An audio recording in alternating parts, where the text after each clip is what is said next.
Hey guys, it's Mrs. White. Today for our read aloud, I have a story called Giraffes Can't Dance. But look at this giraffe on the cover. He looks like he's dancing pretty nicely. And look on the back cover. The lions are doing the tango. Let's find out what happens in this book. Giraffes can't dance. Let's see, this book was born in 1999. So it is 2020 right now. So what is 20 plus 1? That's right, 21. This book is 21 years old. Giraffes Can't Dance by Giles Andrede, illustrated by Guy Parker Reese. All right, turn to Mom or Dad and tell them, what does the author do and what does the illustrator do?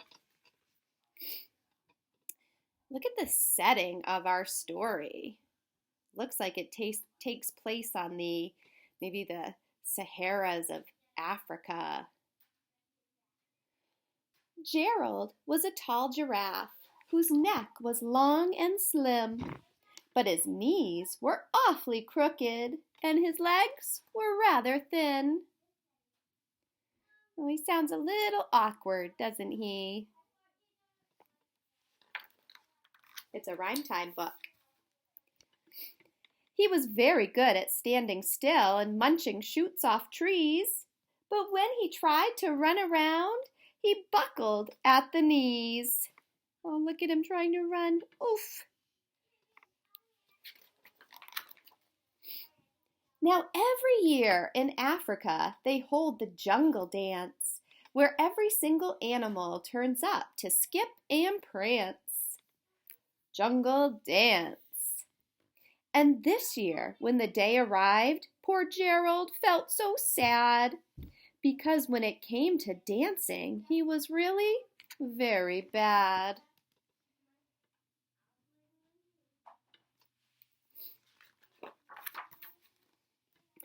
The warthogs started waltzing, and the rhinos rock and rolled.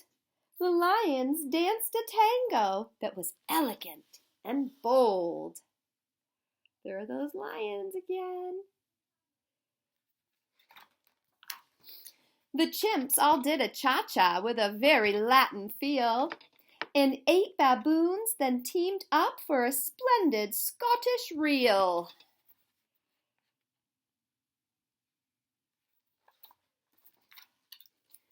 Gerald swallowed bravely as he walked toward the floor, but the lions saw him coming and they soon began to roar.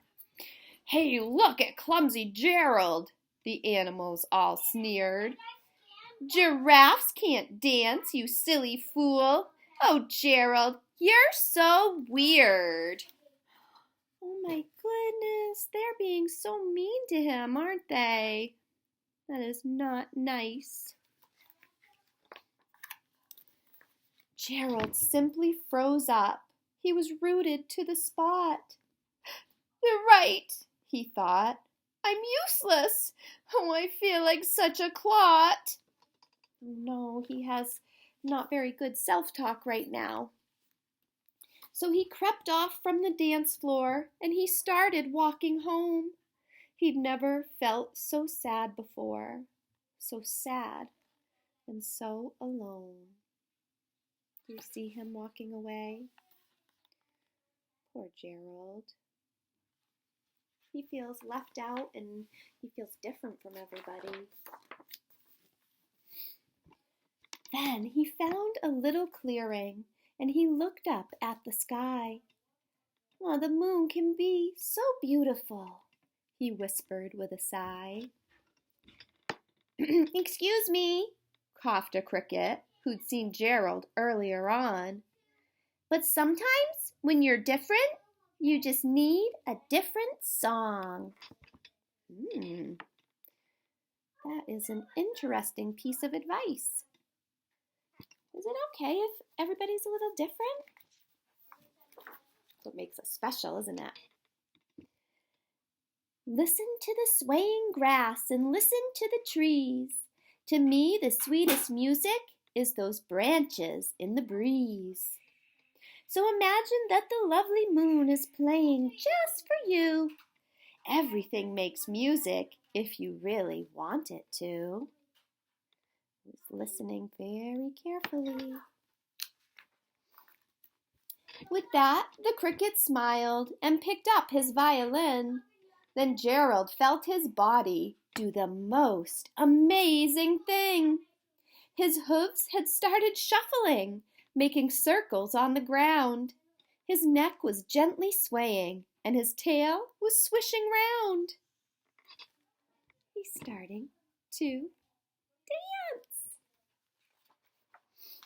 He threw his legs out sideways, and he swung them everywhere.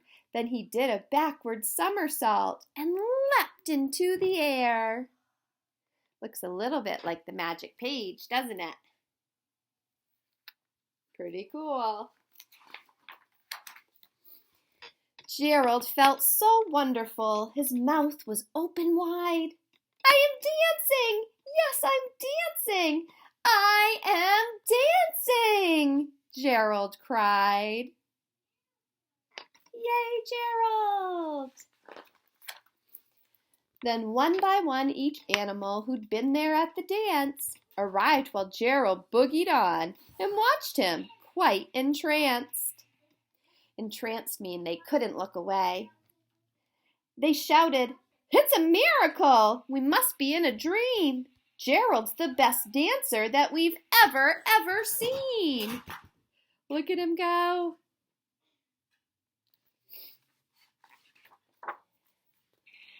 How did you learn to dance like that? Please, Gerald, tell us how. But Gerald simply twirled around and finished with a bow. It's his little secret, isn't it? Then he raised his head and looked up at the moon and stars above. We all can dance, he said, when we find music that we love.